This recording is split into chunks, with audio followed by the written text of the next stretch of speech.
जयराम मातो जी हैदराबाद की धरती में आज दहाड़ते नजर आएंगे। झारखंड के प्रवासी मजदूर जो कई वर्षों से झारखंड में रह करके रोजगार के लिए रह रहे हैं और काम कर रहे हैं, वहां पर झारखंड एकता समाज के लोग यानी जितने भी प्रवासी मजदूर हैं उनका एक संगठन चलता है। उनका 8वां स्थापना दिवस के रूप में डुमरी विधायक झारखंड के रियल टाइगर जयराम महतो जी को बुलाया गया है। जितने भी प्रवासी मजदूर हुए जानते हैं कि हमारी समस्याओं को सिर्फ जयराम महतो ही रख सकते हैं।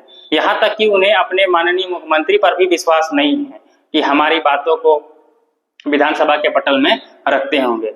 जी हाँ, ये बात जो है एकदम 100% सही है।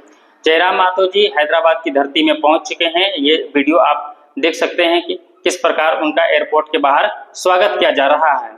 ये झारखंड एकता समाज का 8वां स्थापना दिवस मनाया जा रहा है। विक्टोरिया गार्डन फ्लाईओवर के भरत नगर में एक सभा रखा गया है। वहां पर प्रवासी मजदूर आएंगे और उनकी बातों को सुनेंगे। देखिए, झारखंड के अभी 81 में से एक ही विधायक है जो हर प्रकार के समस्याओं को सुनते हैं, विधानसभा के पटल में रखते हैं। लोग इसलिए इन्हें ज्यादा चर्चा करते हैं। झारखंड ही नहीं, भारत के हर एक कोने में इनकी चर्चा है कि एक अदना सा लड़का विधायक कैसे बन गया।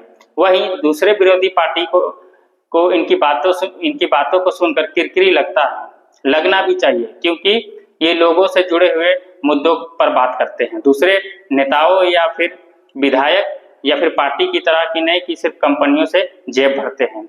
लोग बहुत सारे आरोप लगाते हैं इन पर, लेकिन एक भी आरोप इन पर सिद्ध नहीं कर पाते हैं। तो देखिए, जो झारखंड का एक उभरता हुआ विधायक है, इसको गिराने के लिए किस प्रकार से झारखंड के ही क्षेत्रीय दल और भारत के राष्ट्रीय दल इन पर आरोप प्रत्यारोप लगाते रहते हैं, लेकिन ये दृढ़ संकल्प होकर आगे बढ़ते रहते हैं।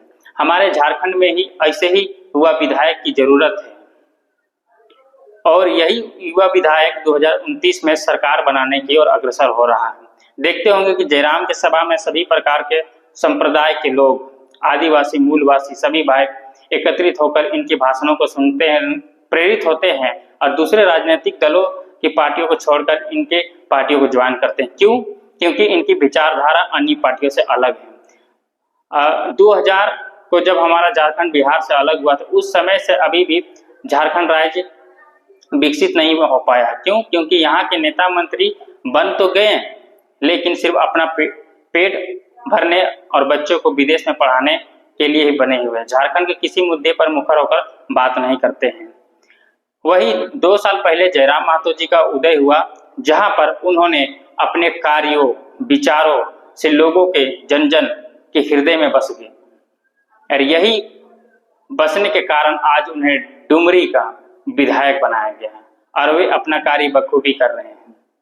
तो हमारे झारखंड में भी इसी प्रकार का विधायक होना चाहिए। कुछ दिन पहले देखा होगा कि मुंबई में भी इन्होंने प्रवासी मजदूरों के लिए एक सभा किया था, जहां बहुत सारे भीड़ लगे हुए थे। देखिए, जयराम महतो जी सिर्फ झारखंड में ही प्रचलित नहीं है, भारत के हर एक कोना में है।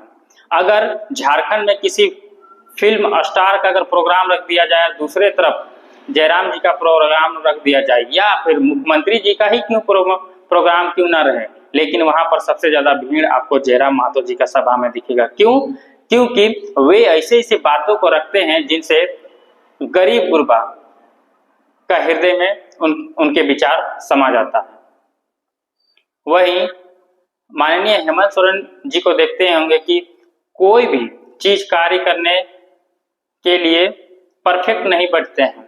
अगर वो नियुक्तियों की बात करते हैं तो उनका नियुक्ति भी बहुत कम होता है। तो हम चाहेंगे कि जयराम महतो जी का विचार भारत के हर कोने में फैले और झारखंड में 2029 में सरकार बनाने के लिए हम सभी नागरिक उनका वोट करें।